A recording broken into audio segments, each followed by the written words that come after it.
রবি ঠাকুর বলেছিলেন, ভালো যত কম হয় ততই ভালো, না হয় নিজেরই ভিড়ে ঠেলায় হয়ে যেত মাঝারি। কি বুঝতে পেরেছে? তার মানে কি ভালো জিনিস কম কম হওয়াই ভালো। আপনার কি মনে হয় ফেসবুক সেটা মানে? ফেসবুক মামা তো সেটা মানে না। তার কথা হচ্ছে কোনো কোয়ালিটির দরকার নাই, একেবারে বেশি বেশি লাগবে। প্রতিদিন অনেকগুলো করে পোস্ট দিতে হবে, নিয়মিত দিতে হবে। মানে এটা এমন একটা জায়গা যেখানে কিনা আপনি একদিন যদি একটু কোনো পোস্ট না দেন, আপনার রিচ ডাউন হয়ে একদম তলানিতে গিয়ে পৌঁছাবে।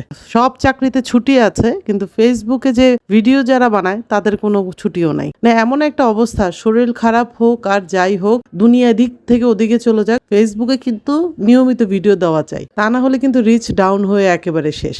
নিয়মিত ভিডিও দিতে হবে, পোস্ট দিতে হবে, ছবি দিতে হবে, স্টোরি দিতে হবে, লেখালেখি পোস্ট করতে হবে, তাহলেই ফেসবুকে সফল হওয়া যাবে।